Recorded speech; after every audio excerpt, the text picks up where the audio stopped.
अस्सलाम वालेकुम। महा Sarfaraz here from the platform of study river academy. आज हम 25 और 26 अगस्त 2022 के करंट अफेयर्स से डिस्कस करते हैं। हमारे एकेडमी को कोई टेक्निकल इशू चल रहा था, उस वजह से वीडियोस अपलोड नहीं हो सकी। तो आज हम देखते हैं कि 25 और 26 अगस्त 2022 के जो न्यूज़पेपर के अंदर इवेंट्स आए हैं, हम उनको डिस्कस करते हैं। सबसे पहले गेम्स से रिलेटेड कुछ क्वेश्चंस थे। उनमें से सबसे पहले है करीम बेंजीमा। करीम बेंजीमा जो है ये एक फ्रेंच फुटबॉलर हैं और बहुत अच्छे प्लेयर हैं।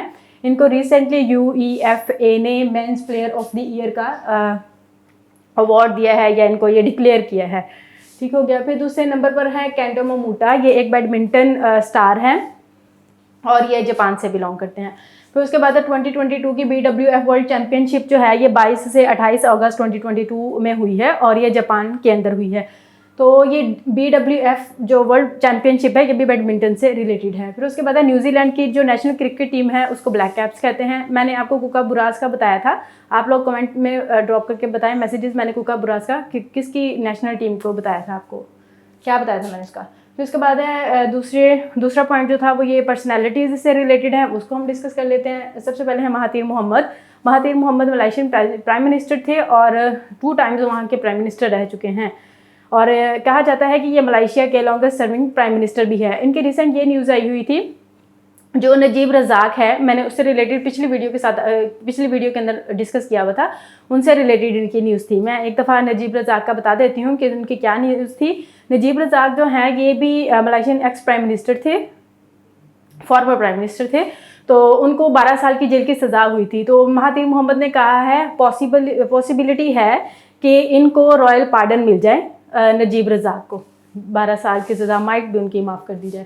फिर उसके बाद शिंजो अबे जो थे ये भी लॉन्गर सर्विंग प्राइम मिनिस्टर थे जापान के। ये भी मैंने आप लोगों के साथ डिस्कस किया था कि 8 जुलाई 2022 को इनको असैसिनेशन हो गई थी इनकी। तो ये इनका जो अंदर चीज़ ऐड करने वाली थी वो ये थी कि एक नारा एरिया है, वहाँ पे इनकी डेथ हुई है, नारा जापान के अंदर, वहाँ पे इनकी असैसिनेशन हुई थी। फिर उसके बाद मिरवेज़ उमर फ़ारूक जो है ये ऑल पार्टीज़ हुर्रियत कॉन्फ्रेंस जो है जम्मू एंड कश्मीर में, ये वहाँ पे उसके सर्विंग ये चेयरमैन है इस वक्त।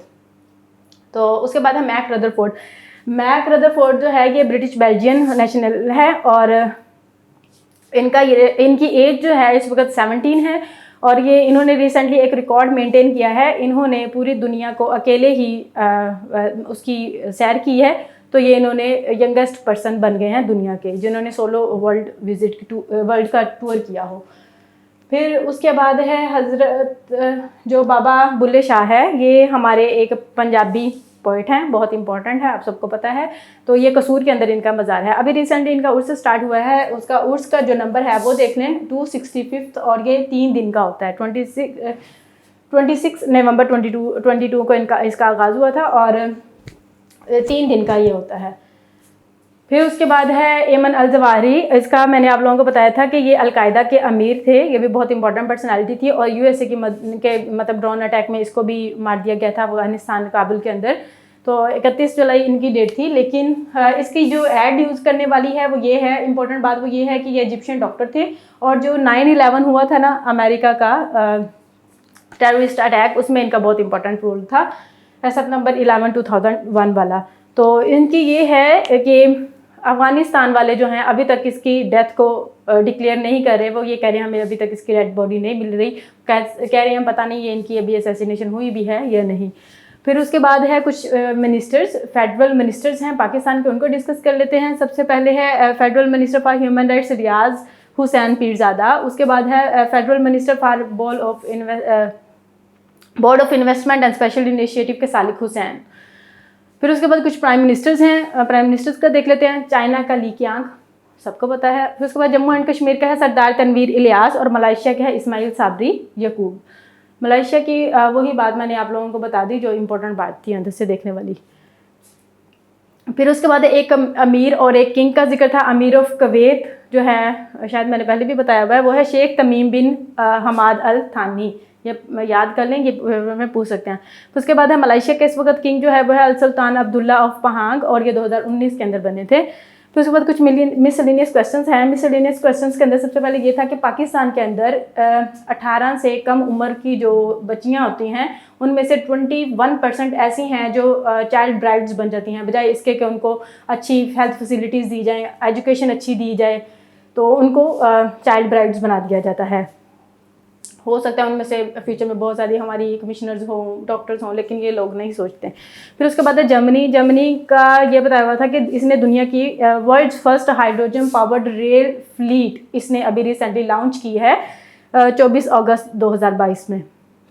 फिर उसके बाद है सहेलनथ्रोपस चैडेंसिस, ये जो है इसकी न्यूज़ आप लोगों को बताती हूँ, लेकिन थोड़ा सा पहले आप लोगों का कॉन्सेप्ट बना देती हूँ। ये है कि ह्यूमन की जो डेवलपमेंट हुई है इस दुनिया के अंदर हम कैसे हैं, उसके दो हमारे माइंडसेट्स हैं। एक तो ये है कि जो कुरानिक है, और दूसरा ये है कि जो साइंटिफिक है। कुरानिक ये है कि हमें अल्लाह ताला ने आदम अलैहिस्सलाम को भेजा, उसके बाद हज़रत हवा थी, फिर उसके बाद सारी नस्ल इसी तरह से चलती रही और हम इंसान एग्जिस्ट कर रहे हैं।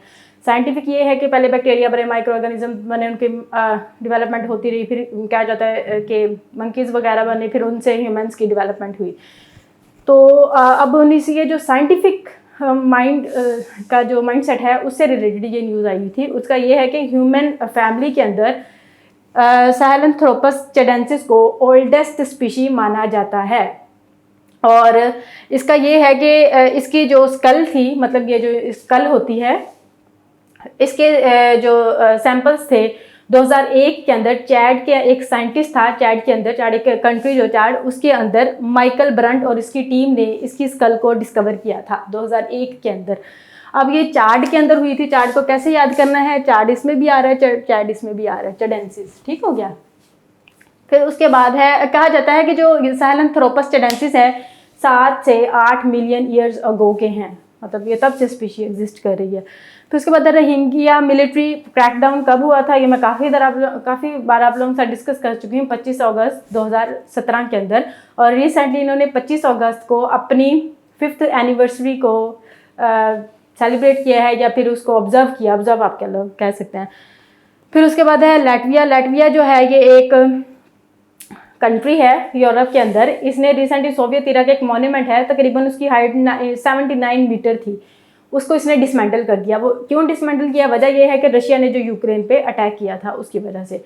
फिर उसके बाद है बाल्टिक स्टेट्स कौन कौन सी है, ये जीके के अंदर बहुत ज़्यादा पूछा जाने वाला क्वेश्चन है। लैटविया, लिथुआनिया और एस्टोनिया, इनको कहा जाता है बाल्टिक स्टेट्स, और ये यूरोप की छोटी छोटी कंट्रीज़ हैं। फिर उसके बाद एग्रीकल्चर से रिलेटेड एक न्यूज़ थी कि पाकिस्तान के अंदर, आप लोगों को भी पता है, मानसून जो बारिशें हो रही हैं बहुत सीवियर जा रही हैं आजकल, तो इसकी वजह से हमारी एग्रीकल्चर जो है इसको बहुत ज़्यादा नुकसान पहुंच रहा है। एग्रीकल्चर में जो सबसे ज़्यादा जिस क्रॉप को नुकसान इस वक्त पहुँच रहा है वो कॉटन है। दूसरे को भी नो डाउट पहुँच रहा है, लेकिन कॉटन को ज़्यादा पहुँच रहा है।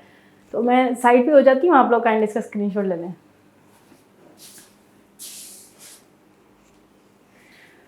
अगर इसके अंदर कोई मिस्टेक हो गई हो तो आप लोग उसमें कमेंट बॉक्स के अंदर ड्रॉप कर सकते हैं मैसेजेस, बाकी अपने जो सजेशंस हैं वो भी ड्रॉप कर सकते हैं। आज के लिए इतना ही। Thank you so much. अल्लाह हाफिज़।